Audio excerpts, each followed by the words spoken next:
नमस्कार स्टूडेंट, कैसे हैं आप सब। आज का जो हमारा टॉपिक है वो है वंशावली विश्लेषण। इसको समझने के लिए आपको एकदम छोटी छोटी बातों को समझना जरूरी है। तो सीधा पॉइंट में चलते हैं कि मानव समुदाय में वंशागतिकी के अध्ययन हेतु इच्छानुसार संकरण नहीं कराया जा सकता। इस जगह को समझिए पहले। मान लीजिए हमारे पास ये दो फूल है, एक रेड है एक वाइट है ना। अब इन दोनों में हम लोग संकरण करा सकते हैं, है ना। तो यहाँ पर तीसरे नंबर को संतान आएगी, क्या आएगी उसका पता लगा सकते हैं, है ना। उसके बाद इनका और संकरण करा सकते हैं फिर इन दोनों में, है ना, किसी अन्य के साथ, है ना। तो इन सब में जो रोग है उसके आधार, इसमें जो रोग था इन दोनों में जनक में, वो संतान में आया कि नहीं आया, और संतान में आया तो उसके और नीचे आएगा संतान, उसमें आएगा कि नहीं आएगा, ये सब हम लोग अध्ययन कर सकते हैं फूल में, जानवर में भी, लेकिन मनुष्य में नहीं कर सकते। क्यों? क्योंकि भाई मनुष्य का एज इतना लंबा होता है, जैसे कि 100 साल होता है, तो 100 साल एक पीढ़ी में देखते देखते बहुत टाइम हो जाएगा, ठीक है। तो इसका हम लोग अध्ययन नहीं कर सकते। तो इसी के लिए ना वंशावली विश्लेषण बताया गया है। इसी के लिए अपने को पढ़ना है वंशावली विश्लेषण, है ना।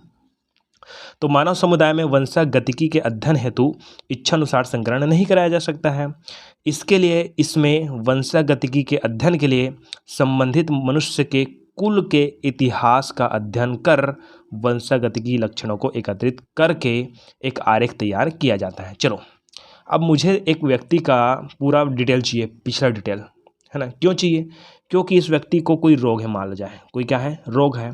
तो इस रोग कहाँ से आया, उसके पिता में थे कि नहीं थे, इसके पिता के और पिता में थे कि नहीं थे।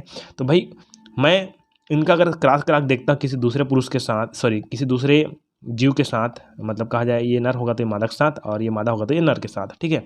तो यहाँ पर क्रॉस करा के देखते हैं, तो यहाँ पर जो संतान आएगी उसमें ये रोग आएंगे कि नहीं आएंगे। तो इस सब के अध्ययन के लिए इसके पीढ़ी में जाना पड़ेगा कि पिछले पीढ़ी में इसमें कौन कौन रोगी थे, कौन कौन नॉर्मल थे, है ना। तो हम तो जान ही सकते ना, ठीक है। और संकरण भी नहीं कर सकते फटाक से, क्योंकि शादी एक बार होती है भैया, है ना, ठीक है।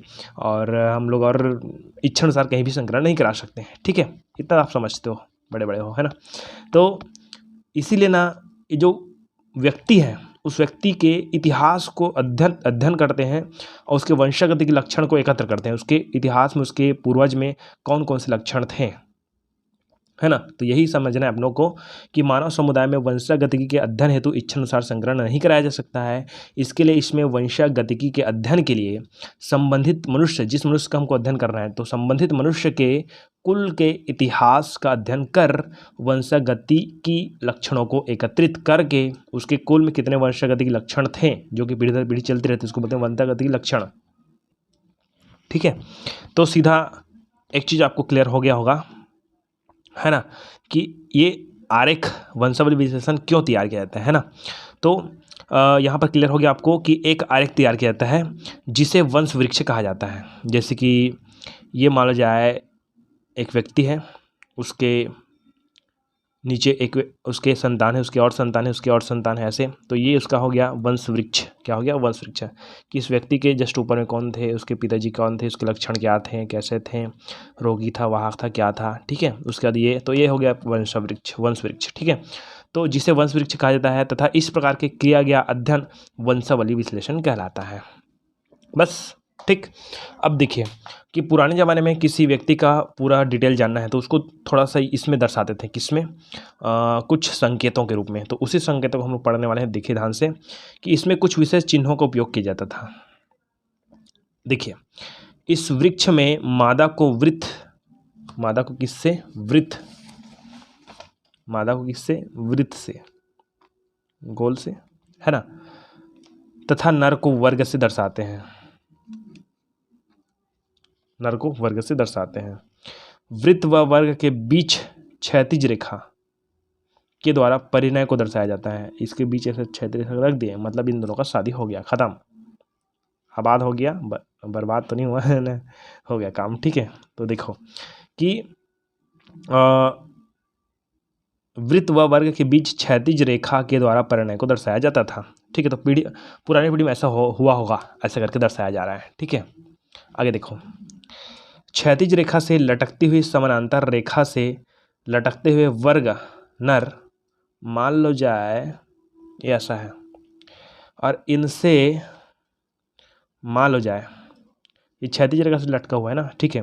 तो क्षैतिज रेखा से लटकती हुई समानांतर रेखा से क्षैतिज रेखा से लटकते हुए समानांतर रेखा से लटकते हुए वर्ग, यहाँ पर लटकते हुए वर्ग नर नर तथा वृत्त मादा संतान को व्यक्त करते हैं।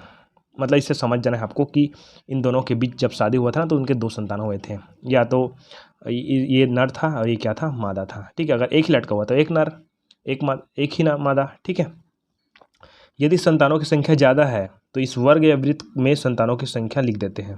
चलो, अब मान लो जाए ये लड़का है लड़की है, तो 5 लड़का तो 5 से लटकाना पड़ेगा, तो इससे अच्छा इसमें 5 लिख दो तो समझ जाएगा कि 5 लड़के हुए थे, है ना। यदि संतानों की संख्या ज़्यादा हो तो इसे वर्ग या वृत्त में संतानों की संख्या लिख देते थे। ये हो गया। चलिए आगे बढ़ते हैं। जिस लक्षण का अध्ययन किया जाता है यदि वह किसी व्यक्ति में उपस्थित है, मान लो जाए हम एक रोग के लक्षण का अध्ययन कर रहे हैं, जैसे कि वर्णांधता है या कोई हीमोफीलिया है, तो मान जाए ये यहाँ पर जो जनक है इसको वर्णांधता है, तो यही लक्षण किसी संतानों में दिख रहा है। मान जाए यहाँ पर इसके बेटे हुए या बेटी हुई, इसको परिणय हुआ, इसके बाद फिर उसके बेटे हुए, जो भी हुआ है, ठीक है, उसमें अगर दिखाई देता है ना, तब की बात कर कैसे होता है। देखो कि जिस लक्षण का अध्ययन किया जाता है यदि वहाँ किसी व्यक्ति में उपस्थित है तो उसके वर्ग मतलब पुरुष है ना, उसके वर्ग या वृत्त मतलब मादा को भरा हुआ बनाते हैं। चलो मान जाइए यहाँ पर बनाता हूँ, ज़्यादा हो रहा है। ठीक है, ये मान जाए एक पीढ़ी है जिसमें इन दोनों का शादी हुआ था, इन दोनों के बच्चे हुए, ये देखो ये लड़की और ये हो गया लड़का। ठीक है, अब इसकी और शादी होंगी किसी के साथ, तो यहाँ पर एक बच्चा मान जाए पैदा होता है, फिर लड़का और क्या है लड़की। तो मान जाए इसके देखो ये इसके मम्मी पापा हो गए, ये इसके दादा हो गए, तो दादा में जो लक्षण थे यहाँ पर, है ना, ठीक है, जैसे कि कोई रोग का लक्षण, वही लक्षण अगर इसमें दिखाई देता है बच्चों के, इसके पिता में भी दिखाई देगा तो भी चलेगा, और इसके और पीछे और पीढ़ी आएंगे उसमें दिखाई देगा तो भी चलेगा, उसके बाद और दिखेंगे उसमें बड़े, किसी में भी दिखाई अगर देता है तो क्या करना है, तो व्यक्ति में उपस्थित हो तो उसके वर्ग या वृत्त को भरा हुआ बनाते हैं। मान जाए ये इसमें जो रोग है, ठीक है, तो ये इसके जो बच्चे हैं उसमें भी क्या दिखाई देंगे, रोग दिखाई देंगे, अगर दिखता है तो, है ना, इसमें दिख रहा है तो इसको ऐसे भर देंगे, मतलब समझ जाएंगे कि इसके दादाजी को रोग था तो इसके नाती को भी ये रोग हो गया, ख़त्म। ठीक है, अगर इसमें था तो इसमें, और ऐसे कुछ भी हो सकता है। ठीक है, तो हाँ, जिस लक्षण का अध्ययन किया जाता है यदि वह किसी व्यक्ति में उपस्थित है तो उसके वर्ग या वृत्त को भरा हुआ बनाते हैं तथा इसके वाहक होने पर केवल आधे भरे हुए वृत्त या वर्ग बनाते हैं। चलो मान लो जाए यहाँ पर देखो, इसको मैं रेड में कर देता हूँ, ये मान जाए ये जो जनक है इसका संतानें हुई, एक यहाँ पर ये है ना, और एक यहाँ पर एक गोल कर देता हूँ। ठीक है, अब इनके इस लड़की का विवाह किसी के साथ हुआ तो इनके भी 2 बच्चे पैदा हुए, मान जाइए ये गोल और ये इसको लड़का कर देते हैं। अब ये रोगी था, ये रोगी था, ठीक है, या ये रोगी था, ये रोगी नहीं था, ये वाला रोगी हो गया, तो रोगी हो गया ना तो इसको पूरा भर देते हैं ऐसे। ठीक है, और अगर रोगी नहीं है केवल वाहक है तो क्या हो जाएगा, ये ऐसे आधा भरेंगे। ठीक है, तो इसको पता चल जाएगा कि ये रोगी था लेकिन इसका जो आने वाला पीढ़ी उसमें एक क्या पैदा हो गया, वाहक पैदा हो गया। ठीक है, तो देखो कि यहाँ से क्लियर किए थे हम लोग कि तथा इसके वाहक होने पर केवल आधे भरे हुए वृत्त या वर्ग बनाते हैं।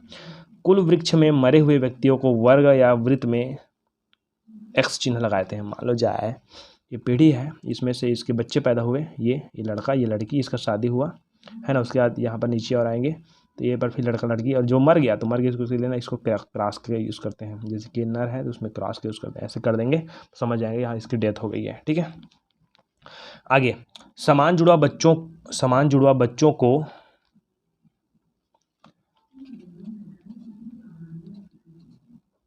है ना इसके द्वारा व्यक्त कर देते हैं। अब ये क्या है, मान लो जाए यहाँ पर बना दिखाता हूँ थोड़ा सा, ये संतानें हैं, सॉरी ये जनक है, इनसे कोई संतान पैदा हुई तो जो जुड़वा था, माना जाए क्या था, जुड़वा, तो उसको कैसे बनाएंगे, है ना, यहाँ नहीं बन रहा, यहाँ बना देते हैं,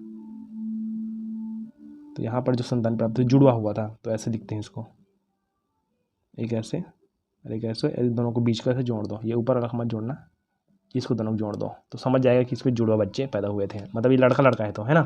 ठीक है, लड़की लड़का होता तो एक को गोल कर देते हैं ऐसे। ठीक है, चलिए, तो यहाँ पर बताया मैंने कि समान, यहाँ पर बताया मैंने कि समान जुड़वा बच्चों को इनसे, ठीक है, तथा असमान गुण वाले जुड़वा बच्चों को, असमान मतलब लड़की लड़का, को इनसे व्यक्त करते हैं। समान जुड़वा बच्चों को इनसे, इनसे मत लिखना, मतलब इसी को लिखना, समान जुड़वा बच्चों को, है ना, तथा असमान गुण वाले जुड़वा बच्चों को इनसे प्रदर्शित करते हैं, व्यक्त करते हैं। इस प्रकार ये वंशावली क्या है, विश्लेषण है। बहुत सिंपल टॉपिक है।